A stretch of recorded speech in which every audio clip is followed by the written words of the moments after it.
Good morning बच्चों। आज कक्षा 7 की जो प्रथम पाठ है और उसमें एक कविता है जागो जीवन के प्रभात। आज हम उसको पढ़ेंगे और आपको बता दें जो ये कविता है, ये कविता एक जागरण गीत है, जागरूक करने वाला गीत। इसमें अज्ञान और अंधकार को मिटाकर कार्य करने की प्रेरणा दी गई है।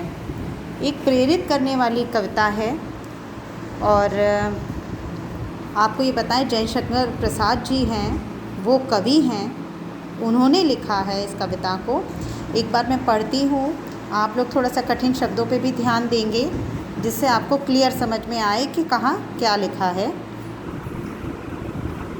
अब जागो जीवन के प्रभात, वसुधा पर ओस बने बिखरे, हिमकंड आंसू जो क्षोभ भरे, उषा बटोरती अरुणगात, अब जागो जीवन के प्रभात।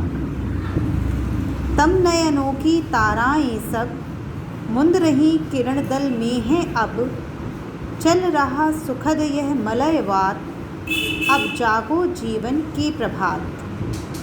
रजनी की लाज समेटो तो, कलरव से उठकर भेंटो तो, अरुणाचल में चल रही बात, अब जागो जीवन की प्रभात। पहले ही पैराग्राफ से हम समझते हैं कि जो हमारे कवि हैं श्री जयशंकर प्रसाद जी, वो क्या कहना चाह रहे हैं। देखिए, जैसा मैंने आपको बताया कि एक जागरण गीत है कविता के रूप में। यह झकझोर रहा है हमको, आपको, बच्चों को, कि अब जागो जीवन के प्रभात, यानी आप इस जीवन के प्रभात हैं, सुबह हैं, आप जागिए। वसुधा पर ओस बने बिखरे, हिमकंड आंसू जो क्षोभ भरे। वसुधा यानी धरती पर ओस बनकर बिखरे हैं हिमकंड के आंसू। हिमकंड आप जानते हैं, बर्फ़ के जो छोटे छोटे कण होते हैं उनको हम हिमकंड कहेंगे, जो क्षोभ से भरे हैं, क्षोभ यानी दुख से भरे हुए हैं।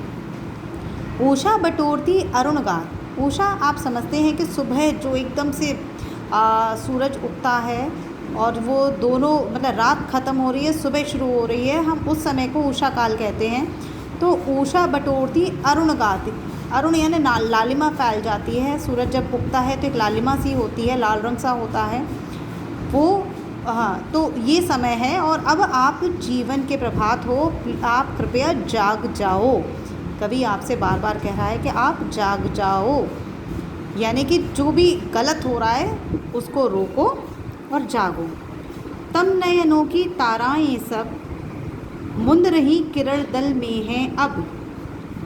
तम नयन यानी अंधकार रूपी नयनों की ताराएं, यानी अश्रु के रूप में जो नयन से धाराएं बहती हैं वो, और अंधकार का प्रतीक हैं जो, वो सब मुंद रही हैं किरण दल में, यानी सूरज की किरणें आने लगी हैं और ये सारा अंधेरा दबने लगा है।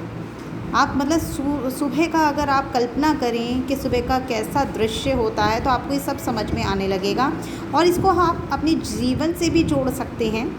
तो मुंद रही किरण दल में है अब, चल रहा सुखद यह मलयवात, अब जागो जीवन की प्रभात। चल रहा सुखद यानी सुखद जिसमें सुख है, मलयवात यानी जो एक हवा चल रही है जो सुखद है, भूतपूर्व है, अब आप जाग जाइए। रजनी की लाज समेटो तो, रजनी यानी रात, रात की लाज समेटो तो, यानी अब रात ख़त्म हो गई है, इसे समेटिए। कलरव से उठकर भेंटो तो, कलरव यानी सुबह आप अक्सर देखते होंगे जैसे ही सूरज की पहली किरण आती है, चिड़ियों की आवाज़ आने लगती है, कलरव होने लगता है, पक्षी अलग अलग तरीके की आवाज़ें निकालने लगते हैं। अरुणाचल में चल रही बात, अब जागो जीवन के प्रभात। अरुणाचल यानी अपनी पूर्व दिशा जहाँ से अपना सूर्योदय होता है, ठीक है, तो वहाँ से ये शुरुआत हुई है सूर्योदय की और अब आप जाग जाइए। अगर आप समझें तो देखो, कभी दो चीज़ें बोल रहा है। एक तो वह बच्चों से ये कह रहा है कि सुबह हो गई है, रात गई, अब सुबह का आनंद उठाइए, चिड़ियाँ चहचहा रही हैं, लालिमा छा रही है, सुंदर हवा बह रही है, आप उठिए।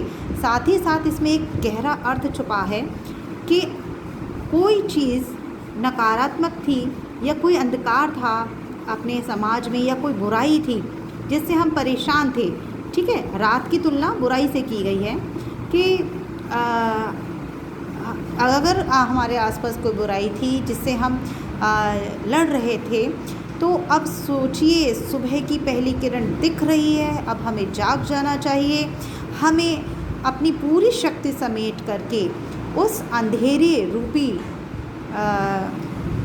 बुराई से लड़ना चाहिए और अपनी जीत स्थापित करनी चाहिए। तो इस प्रकार इस कविता के अंदर बहुत बड़ा संदेश है। केवल रात ही नहीं, हमें हर बुराई को भी ख़त्म करना है और एक नई सुबह में जीना है, ठीक है। तो ये हमारे कवि हैं, कवि जयशंकर प्रसाद जी के बीच में बारे में भी इसमें काफ़ी कुछ दिया है, पर आज केवल हम कविता ही पढ़ रहे हैं। कविता को मैंने आपको समझाया है। अब इसके प्रश्नोत्तर मैं आपको भेजती हूँ फ़ोटो से, तो आप उसको करके मेरे पास भेजिएगा। Thank you.